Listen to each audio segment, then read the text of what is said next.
je m'appelle Mélanie, j'ai 28 ans et je vais vous raconter mon témoignage, comment le Seigneur a touché mon cœur, comment il a transformé ma vie. Et donc pour ça, je vais vous raconter un petit peu mon parcours.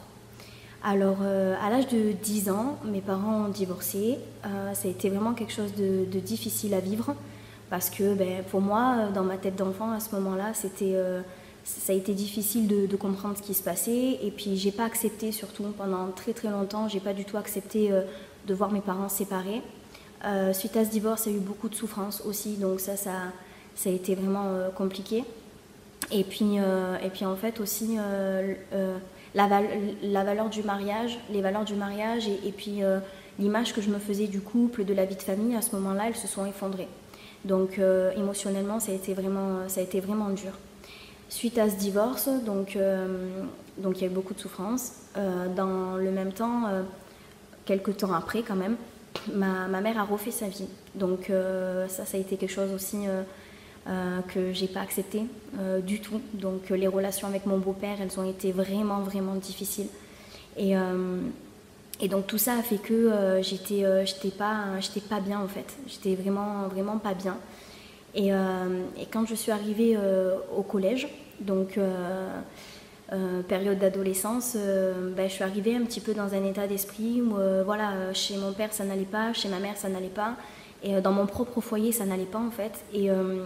Et donc du coup j'étais vraiment mal. Et pour moi le collège ça a été vraiment voilà, moi, je l'ai pris vraiment à la légère parce que pour moi c'était un moyen de m'évader du quotidien. J'avais mes copines et c'était de l'amusement en fait finalement. Donc du coup au niveau scolaire, doucement j'ai commencé à décrocher. Et puis en fait je me suis fait très vite remarquer. Je parlais beaucoup, j'avais pas du tout la tête en fait à l'école, pas du tout. Et donc au niveau scolaire ça a été compliqué. Et quelques mois après mon entrée au collège, j'ai vécu vraiment à ce jour l'épreuve la plus difficile de ma vie. En fait j'ai été le sujet de rumeurs et des propos à mon sujet qui étaient complètement déformés de la réalité, et puis pour beaucoup de choses qui ont été dites à mon sujet qui étaient complètement fausses. Donc suite à ces rumeurs, j'ai été harcelée en fait pendant 4 ans. J'ai été harcelée pendant 4 ans non-stop. Ça s'est calmé un petit peu, 4e, 3e. Mais sinon, ça a été voilà, mes 4 années de collège. Mon quotidien, c'était les insultes, c'était l'humiliation, c'était même les coups parfois. Et donc ça a été vraiment quelque chose de terrible. Même si quand je suis arrivée au collège, malgré les difficultés, malgré ce que je vivais à la maison, j'étais quand même quelqu'un d'assez sûr de moi, avec un fort caractère et qui avait confiance en moi.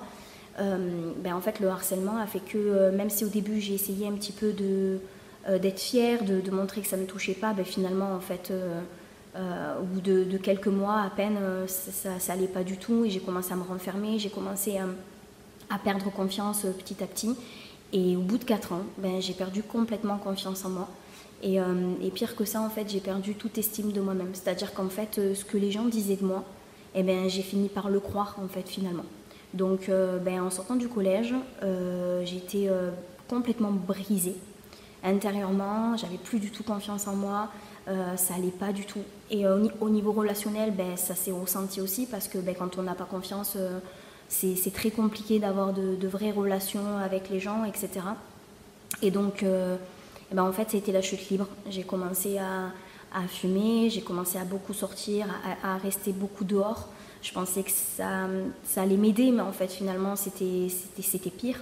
Et mes relations avec mes parents, c'était de pire en pire. Et en fait, au bout d'un certain temps, après le collège, au niveau professionnel, j'étais complètement à la ramasse parce que finalement, je voulais plus du tout entendre parler de lycée, d'établissement scolaire parce que j'avais trop peur de revivre du harcèlement.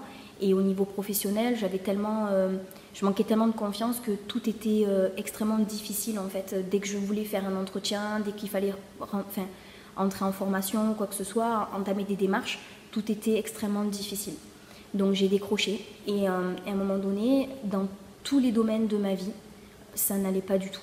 Il n'y a rien qui... Je pouvais pas... J'avais pas un petit espoir de me dire, ah ben là au moins ça va. Non, ça allait nulle part. Et, et puis en fait, sur mon chemin, dans ma détresse, dans mon malheur, en fait, j'ai des personnes qui ont été sur mon chemin, qui m'ont aidée. Notamment cette conseillère de mission locale qui a été vraiment extraordinaire avec moi, qui m'a vraiment aidée sur le plan professionnel. Puis il y a eu d'autres choses comme ça qui sont venues sur mon chemin pour m'aider en fait. Et jusqu'au jour où Dieu a permis que j'entende une nouvelle fois parler de lui. J'avais entendu parler de lui en étant enfant, mais voilà, j'avais pas réalisé, pour moi, quand j'avais entendu parler de Jésus petite, c'était un Dieu inaccessible, un Dieu lointain, et ça me touchait pas, ça m'a pas touchée personnellement. Mais Dieu a permis que des années après, finalement dans une période de ma vie où j'étais au plus bas, où en fait finalement je vivais, mais intérieurement j'étais morte en fait, j'étais tellement brisée que même si je souriais, c'était un masque en fait, parce que intérieurement j'étais vraiment vraiment mal. Et Dieu a permis en fait que je puisse entendre parler de lui. Et un jour on m'a dit, tu sais Mélanie, Jésus il est mort à la croix, il est mort pour te sauver, il est mort pour tes péchés. Et il est mort en fait parce qu'il t'aime et parce qu'il voulait te donner de l'espérance. Et quand j'ai entendu ces paroles, la première chose que je me suis dite, c'est ce Jésus que je ne connais pas encore personnellement, c'est mon espoir, c'est mon secours. Et cette parole vraiment, elle m'a touchée, elle a touché mon cœur, mais elle m'a touchée entièrement. Et voilà, et je me suis dit, ok, Jésus en fait, ça va être mon secours. Et donc du coup, j'ai commencé à poser des questions, j'ai commencé je voulais savoir ce que Jésus avait fait du temps où il était sur la terre, je voulais savoir ce que Jésus pouvait faire encore aujourd'hui. Et j'ai entendu des témoignages de vie, des témoignages comme celui que je suis en train de vous faire. Où j'ai entendu les miracles que Jésus faisait encore aujourd'hui, les délivrances, des choses extraordinaires, des vies transformées. Et petit à petit, ça s'est fait sur plusieurs mois, toutes ces paroles-là, elles sont venues toucher mon cœur. Et un jour, j'ai réalisé vraiment l'état de ma vie. J'ai réalisé que souvent, je disais oui, moi jamais je fumerai, jamais je ferai ci, jamais je ferai là. Et en fait, je me suis aperçue que j'ai vraiment pris conscience que ça allait pas du tout, en fait, que ma vie, c'était vraiment une catastrophe. Et j'ai surtout réalisé que Dieu était mon sauveur personnel. Et à partir de ce moment-là, j'ai commencé à prier. J'ai crié à Dieu et j'ai commencé à prier. Ma première prière, c'était de rentrer en formation. Je devais passer un entretien pour une formation professionnelle. Et c'était très dur, voilà, le manque de confiance, etc. C'était vraiment dur. Et j'ai prié et j'ai senti la présence de Dieu quand j'ai passé mon entretien. J'ai senti qu'il était là et tout s'est très bien passé. Je suis rentrée en formation d'ailleurs quelques temps après. Et ma deuxième prière, c'était que Dieu me délivre de la cigarette parce que je voulais plus fumer. Vraiment, c'était quelque chose que je voulais plus du tout dans ma vie. Mais c'était vraiment dur, en fait, par mes propres forces. Donc, j'ai prié et Dieu m'a délivrée. Du jour au lendemain, Dieu m'a délivrée. Je n'ai plus jamais eu envie de fumer. Et puis, ça a été le commencement d'une année de bénédiction où Dieu, à chaque fois que je priais, à chaque fois que je demandais l'intervention de Dieu, l'aide de Dieu, il répondait. Et pendant 1 an, j'ai pu voir comment Dieu m'a bénie, j'ai pu voir que Dieu était vivant, qu'il agissait de manière concrète en l'espace d'1 an, alors que ma vie était complètement détruite. Petit à petit, le Seigneur est intervenu, il a reconstruit. En 1 an, en fait, j'ai arrêté de fumer, je suis rentrée en formation, j'ai eu mon diplôme, j'ai eu mon permis, j'ai eu un travail. Et voilà, vraiment, ça a été une année bénie. Sauf qu'au bout de ces 1 an, voilà, je reconnaissais tout ce que Dieu avait fait, mais il y a quelque chose qui n'allait toujours pas. Dans mon cœur, ça allait pas, j'étais vraiment pas bien.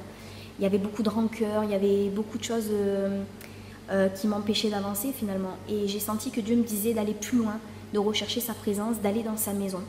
Alors j'ai cherché sur internet une église évangélique. Et la première qui m'a apparue, c'est l'église évangélique de Marignane, la Nouvelle Arche, l'église actuellement où je me trouve. Et donc je suis allée dans cette église pour la première fois. J'étais jamais rentrée dans une église évangélique de ma vie. Je suis arrivée et c'est sûr que j'avais un petit peu d'appréhension parce que j'étais jamais rentrée. Je connaissais pas du tout en fait comment pouvait fonctionner l'église évangélique. Moi je connaissais les églises catholiques, donc je suis arrivée, j'étais très bien accueillie. J'ai écouté la prédication, je me suis sentie extrêmement bien. J'avais jamais ressenti autant de joie dans un lieu, autant d'amour. J'ai vraiment senti l'amour de Dieu et l'amour des chrétiens entre eux. Et donc voilà, j'écoute la prédication, tout ça, je sors de l'église. Et en fait, il s'est passé quelque chose d'extraordinaire, c'est que quand je suis sortie de l'église, j'ai vraiment senti une paix m'envahir. C'est comme si des poids, il y avait des poids qui étaient tombés de mes épaules. Et je comprenais à ce moment-là que Dieu m'avait donné le pardon. Et que, en fait, toute la rancœur, tout ce que j'avais pu accumuler depuis des années, toutes ces personnes qui m'avaient fait du mal, qui m'avaient harcelée, qui m'avaient vraiment dévalorisée, qui m'avaient vraiment fait du mal, j'avais à ce moment-là, en fait, je comprenais que ça y est, c'était fini, c'était derrière moi. Et à ce moment-là, j'ai commencé à prier même, quelque chose d'extraordinaire, en fait. J'ai commencé à prier pour les personnes qui m'avaient persécutée, qui m'avaient fait du mal. J'ai commencé à comprendre mes parents, je leur en voulais énormément, j'ai commencé à les comprendre. J'ai commencé même à ressentir finalement de la peine. Voilà. Et puis petit à petit j'ai repris contact avec mon papa, avec qui je parlais, j'avais plus de contact du tout. Et puis j'ai recommencé à avoir une vraie relation avec ma mère.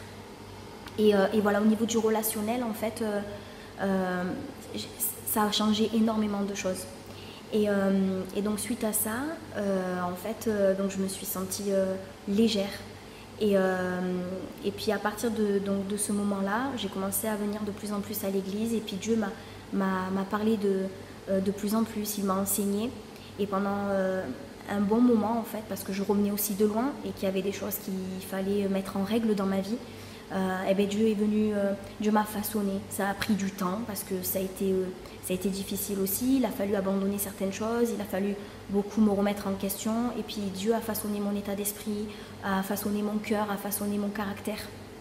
Et puis petit à petit m'a redonné confiance aussi. Et donc tout ce temps-là a été nécessaire, favorable, jusqu'au jour en fait où je me suis sentie prête de m'engager et de lui consacrer ma vie. Et donc je suis passée par les eaux du baptême.